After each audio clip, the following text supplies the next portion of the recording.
cheating wife before and after the wedding, plus the death of my friend, the affair partner. Me, 26 male, and my wife, 25 female, have been married just over a month. My friend, 25 male, worked with me for 3 years and was one of my best friends. Too long to read, my wife has been cheating on me months before the wedding. So we were laying in bed and she received a message from one of my friends and immediately swiped up. I asked her what it was and to see it. She told me she wants to protect his privacy. I reminded her that she's my wife and we should never hide anything, especially messages from other dudes.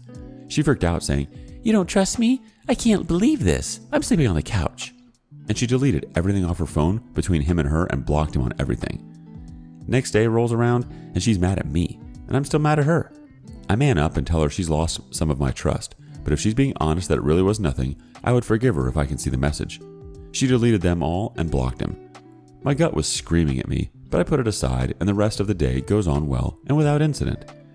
The next day, I woke up from a call from a different coworker, that my friend killed himself the night before. I was dumbfounded and shocked. I saw him 2 days before and we were talking about his half day he was taking to go fishing. I could tell that my wife was taking it hard too, and I thought it was odd because she's only met him 3 or 4 times and didn't talk much about it with her.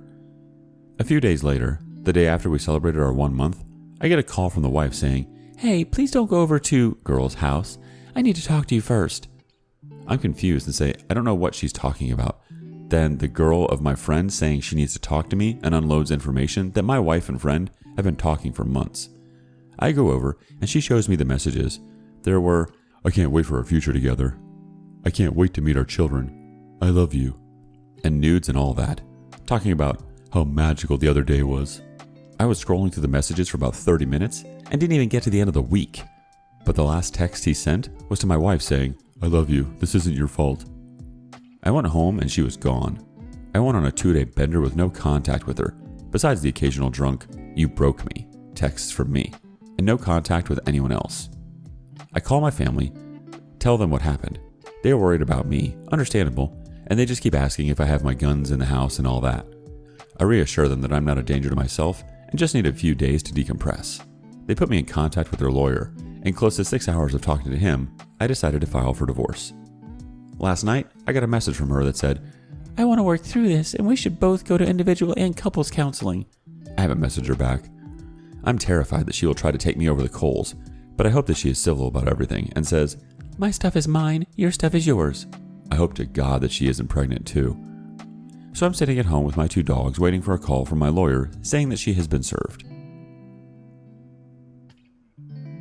Let's check with some comments. WTF the Canuck says, "Ask your lawyer about pursuing an annulment." Adara Rose Omnibus says, "The only reason she wants back with you is because she can't have him. Please remember that. And I think you can get an annulment." Cranach chimes in, "You are aware that she only wants to get back with you because her plan A has taken his life and is no longer available, right? I'm very sorry that you are in this position. No one deserves this. If she should be pregnant, then demand a DNA test before you do anything else. Stay in close contact with your lawyer and do exactly what they tell you to do. Take care to never be in a situation where you are alone with her. Who knows what she is up to? Change the locks of your house so that she can't come over and surprise you. Don't message her back. She had her chance and made her decision months ago. You need to protect yourself now. Please stay away from alcohol and drugs. They won't help you now. You need a clear head now more than ever. Ask friends and family for support and to spend time with you. Don't be alone all the time. You are worth so much more than to be treated this way." Last comment from The Fixer, 123456. "She blames you for being paranoid. She cheats, she bails, and now wants to come back home because plan A is gone? You deserve better." Moving on to the next story. Sending my cheating girlfriend to the streets. Did I make the right choice? Me, male 19, and my girlfriend, female 18, have been dating for 5 months. Everything was amazing. I loved her and I thought she loved me. She was my first, but I've seen a lot of toxic relationships from my mother over the years. Constantly cheated on, and she tried to fix it. It never worked. I always had to comfort. Well, my girlfriend in the last month was telling me she felt like I didn't love her, and that I was going to leave her. I always, no matter what, reassured her of my commitment and love. but there were a few incidents where guys were being inappropriate over text and she wasn't stopping them. I would get upset by this and ask her to stop contacting these people for obvious reasons, and told her that even though I love her, I won't deal with her talking to guys who want to sleep with her or have bad-mouthed me. She understood that if I seen this again, we were over. Unfortunately, just a few days ago, I was up earlier than her and her phone got a message. I had a gut feeling to check, and sure enough, it was a guy on Snapchat asking when they could hang again. I ignored this and scrolled up a bit to see that not only have they hung out before without my knowledge, but she was referring to me as her roommate. I was so crushed, as I thought things would get better. But aside from the Snapchat guy, a guy I had previously told to stop messaging was still talking to her through an archived chat on Messenger. I woke her up and told her we were done and that she needed to be out by the end of the day. I left the room to her and walked away. She was sobbing and I felt like a terrible person, but the feeling of betrayal was also prominent. She told me she only talked to Snapchat guy for nicotine pods, and the Messenger guy was a family friend from work they kept in mind was constantly making remarks about her body. I won't lie, I'm devastated and I want her back so bad, but I just can't shake the feeling that I need to let go. Thoughts? Want some thoughts? We got some thoughts. No Boys in Barry 6440 says, she was referring to me as her roommate. You are not her boyfriend, and she treats you like that. Find someone who will care about you. I know it hurts, but in a few months, you'll be happy you didn't take her back. Honey Malone has a thought. The only reason I would call my boyfriend something else that implies we have a merely platonic relationship, such as a friend or roommate, is to hide the fact that, well, he's my boyfriend. Now, why would I do that to a guy that's overtly flirting with me? Exactly. To insinuate that things are allowed to happen between us, or at least continue leading him on. Obviously, if there's no reason to bring up my relationship status, I wouldn't just randomly shove it in people's faces that I'm dating someone. However, in cases like this where I would want someone to stop pursuing anything with me, I 1000% would. This would be my thought process. Hopefully this demonstrates that the decision you made, in my opinion, was the right one. You deserve someone that respects you and is happy to show off the fact that you are their boyfriend. Good luck in healing quickly and finding someone better. Cut Representative 377 has the last comment for us. Man, I empathize with your situation, but I have to tell you not to go down that road. If she truly cared about you, she would not be in contact with those people on Snapchat. People with low self-esteem like her will always make up excuses to justify their cheating. Her saying the other was a family friend is a cliche excuse of someone she is already cheating with.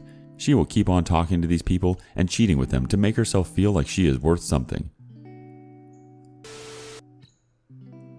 Alright, on to the next story. Do I tell his wife? My soon-to-be ex-wife is a cheater. It started 3 years ago. I caught her more than once with more than one guy.